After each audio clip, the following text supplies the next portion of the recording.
வணக்கம். தமிழொலியின் இரவு நேர பிரதான செய்திகள். முதலில் தலைப்புச் செய்திகள். விலை திருத்தம் தொடர்பில் லேட்ரோ நிறுவனம் வெளியிட்டுள்ள முக்கிய அறிவிப்பு. இலங்கையை வந்தடைந்த 10 ஹெலிகாப்டர்கள். தனிமையில் வாழும் முதியவர்களுக்கு நேரும் ஆபத்து, போலீசார் அதிரடி அறிவிப்பு. கபில சந்திரசேனவின் இல்லத்தில் கண்டெடுக்கப்பட்ட பொருள். வெளிநாடுகளில் பதுங்கியுள்ள போதைப் பொருள் குற்றவாளிகள். அரசாங்கத்தின் பிடிவாதத்தால் ஸ்தம்பிக்கப் போகும் நாட்டின் போக்குவரத்து சேவை.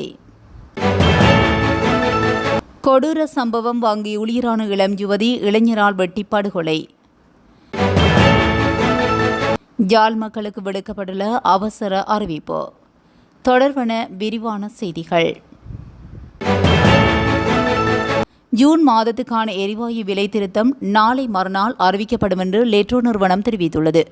இதன்படி ஜூன் 5ஆம் தேதி எரிவாயு விலை திருத்தம் செய்ய திட்டமிடப்பட்டுள்ளது என்று நிறுவனத்தின் செய்தி தொடர்பாளர் தெரிவித்துள்ளார்.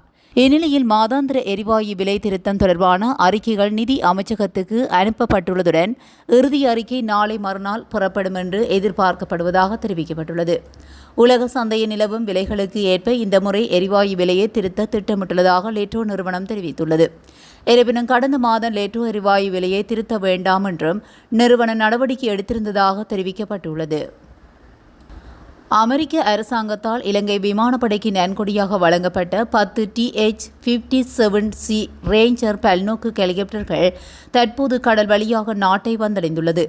இந்த புதிய விமான தொகுதியானது இலங்கை விமானப்படையின் நீண்டகால செயல்பாட்டு தேவையை பூர்த்தி செய்து அதன் முழு விமான பிரிவை வலுப்படுத்துவதற்கு ஒரு குறிப்பிடத்தக்க பங்களிப்பாகும்.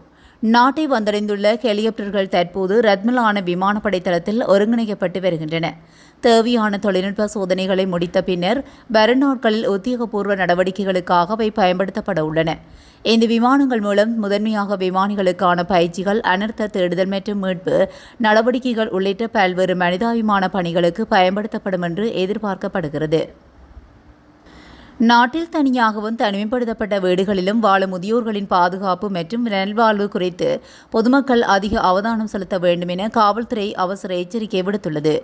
இதன்படி முதியவர்களின் பிள்ளைகள் தொழில் வாய்ப்பு நிமித்தம் வெளிநாடுகளுக்கு சென்றிருப்பது அல்லது நாட்டின் ஏனைய பகுதிகளில் குடியேறியுள்ளதனால் முதியவர்கள் தனிமையில் வாழும் நிலை அதிகரித்துள்ளதாக காவல்துறை வெளியிட்டுள்ள அறிக்கையில் குறிப்பிடப்பட்டுள்ளது. எவ்வாறான வீடுகளை இலக்கு வைத்து போதைப் பொருளுக்கு அடிமையானவர்கள் உள்ளிட்ட குற்றவாளிகள் நகை, பணம் மற்றும் ஏனைய சொத்துக்களை கொள்ளையடிக்க முயன்கின்றனர். அண்மை கால விசாரணைகளின்படி இவ்வாறான சம்பவங்கள் வன்முறை தாக்குதல்களாகவும் கொலைகளாகவும் மாறியுள்ளன. முதியவர்கள் வாழும் வீடுகளில் இரவு வேளையில் போதிய வெளிச்சத்தை உறுதிப்படுத்துமாறும், அறிமுகமில்லாத நபர்களை வீட்டுக்கு அனுமதிப்பதை தவிர்க்குமாறும், அண்டைய வீட்டாருடன் தொடர்ச்சியான தொடர்புகளை பேணுமாறும் பொதுமக்கள் அறிவுறுத்தப்பட்டுள்ளனர்.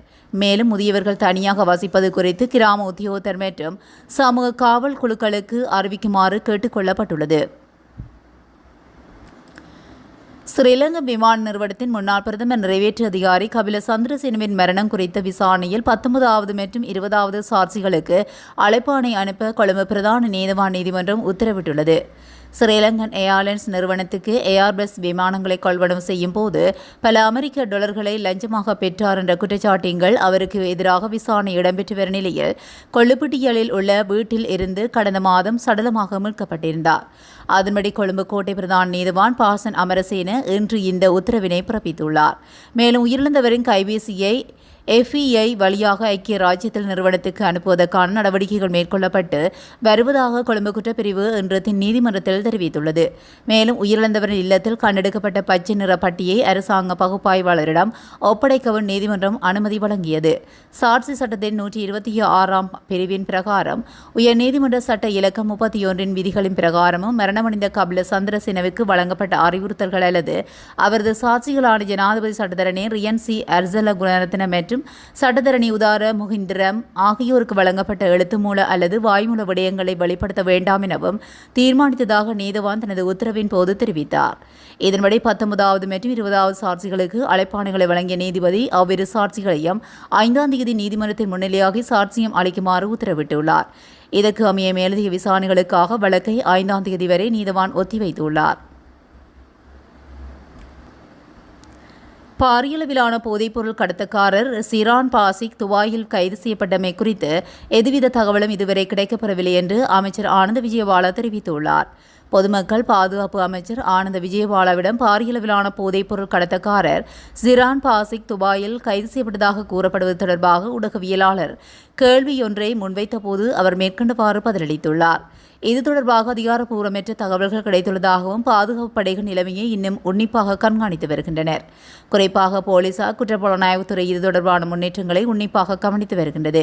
போதைப்பொருள் தொடர்பான குற்றவாளிகளை சட்டப்பூர்வ வழிகளில் கைது செய்வதற்காக சிவப்பு மற்றும் நீல நிற அறிவிப்புகள் ஏற்கனவே வெளியிடப்பட்டுள்ளன. அதற்கான முயற்சிகளும் தொடர்ந்தும் நடைபெற்று வருகின்றன. சமூக ஊடகங்களில் பல்வேறு செய்திகள் பரவி வந்த போதிலும் சிரான் பாசிக்கவின் கைது குறித்து ஐக்கிய அரபு ராச்சியம் அரசாங்கத்திற்கு இருந்து எந்த அதிகாரப்பூர்வ உறுதிப்படுத்தலும் வரவில்லை என்று மேலும் கூறியுள்ளார். அனைத்து பேருந்து சங்கங்களின் பிரதிநிதிகளும் இன்று அவசர கூட்டம் ஒன்றை ஏற்பாடு செய்திருந்தனர். டீசல் விலை அதிகரிக்கப்பட்ட போதிலும் அதற்கு சாதகமான முறையில் பேருந்து கட்டணங்கள் உயர்த்தப்படாமை குறித்து ஆராய்ந்து தங்களது அடுத்த கட்ட நடவடிக்கைகள் குறித்து இறுதி தீர்மானம் எடுப்பதற்காக இந்த கூட்டம் ஏற்பாடு செய்யப்பட்டுள்ளது. இலங்கை தனியார் பேருந்து உரிமையாளர் சங்கத்தின் தலைவர் ஹேமன விஜயரத்ன இது குறித்து கருத்து தெரிவித்துள்ளார். மேலும் தெரிவித்த அவர், இன்றைய கலந்துரையாடலின் பின்னரே பேருந்து போக்குவரத்து சேவைகளை தொடர்ந்து முன்னெடுப்பதா இல்லையா என்பது குறித்து இறுதி முடிவு அறிவிக்கப்படும். எங்களது சங்க பிரதிநிதிகள் மற்றும் ஏனைய பேருந்து சங்கங்களின் தலைவர்கள் இன்று காலை ஒன்று கூடுகின்றனர். பிரதானமாக இந்த எரிபொருள் விலை உயர்வு பிரச்சினையிலிருந்து எங்களது தொழில்முறையை எவ்வாறு பாதுகாப்பது என்பது குறித்தே இங்கு ஆராய உள்ளோம். ஏனெனில் அரசாங்க தரப்பிலிருந்து இதற்கு முறையான எவ்வித பதிலும் இதுவரை வழங்கப்படவில்லை. அவர்கள் தங்களது கொள்கையிலேயே பிடிவாதமாக இருக்கிறார்கள். தற்போதைய பொருளாதார சூழலில் பேருந்துகளை தொடர்ந்தும் இயக்குவது நட்டத்தை ஏற்படுத்துவதாக பேருந்து உரிமையாளர்கள் சுட்டிக்காட்டியுள்ளனர். இளம் யுவதி ஒருவர் அவரது அயல் வீட்டு இளைஞரினால் கோரமான முறையில் வெட்டி படுகொலை செய்யப்பட்டுள்ளார். இந்த கொடூர சம்பவம் நேற்று திங்கட்கிழமை மாலை புலனறுவை மாவட்டம் மெதிரிகிரிய பிரதேசத்தில் இடம்பெற்றுள்ளது. தனியார் வங்கியொன்றின் ஊழியராக கடமையாற்றி வந்த மெதிரிகிரிய பகுதியைச் சேர்ந்த 22 வயதுடைய இளம்பெண்ணை இவ்வாறு படுகொலை செய்யப்பட்டுள்ளார். படுகொலை செய்யப்பட்ட யுவதியை அவரது அயல் வீட்டில் வசிக்கும் 28 வயதுடைய இளைஞர் ஒருவர் நீண்ட காலமாக காதலித்து வந்துள்ளார். எனினும் மேற்படி இளைஞரின் காதலை அந்த யுவதியை தொடர்ச்சியாக மறுத்து வந்துள்ள நிலையில் இதனால் கடும் விரக்தி அடைந்திருந்த அந்த இளைஞர் நேற்று மாலை யுவதி மீது கூறிய ஆயுதத்தால் வெட்டு தாக்குதலை மேற்கொண்டு படுகொலை செய்துள்ளார். இந்த கொலை சம்பவத்தின் பின்னர் சந்தேக நபரான 28 வயதுடைய இளைஞர் அந்த பிரதேசத்தை விட்டு தப்பியோடியுள்ளார். அவரை கைது செய்ய காவல்துறையினர் தீவிரமான தேடுதல் நடவடிக்கைகளை ஆரம்பித்துள்ளனர். யுவதியின் சடலம் பிரேத பரிசோதனைக்காக வைத்தியசாலையில் வைக்கப்பட்டுள்ளது. யாழ்ப்பாணம் உள்ளிட்ட நாட்டின் பெரும்பாலான கடல் பரப்புகளில் பலத்த காற்றுடன் கடல் கொந்தளிப்பாக காணப்படும் என்று பொதுமக்களுக்கு எச்சரிக்கை விடுக்கப்பட்டுள்ளது. முல்லைத்தீவு முதல் காங்கேசன்துறை, மன்னார், புத்தளம், கொழும்பு, காலி மற்றும் அம்மாந்தோட்டையூடாக பொத்துவில் வரையான கடற்பகுதிகளுக்காக வளிமண்டலவியல் திணைக்களம் விசேட அறிவித்தல் ஒன்றை வெளியிட்டுள்ளது. இன்று முற்பகல் 10:30 மணிக்கு வெளியிடப்பட்ட இந்த அறிவித்தல் நாளை முற்பகல் 10:30 மணி வரை செல்லுபடியாகும் என தெரிவிக்கப்பட்டுள்ளது.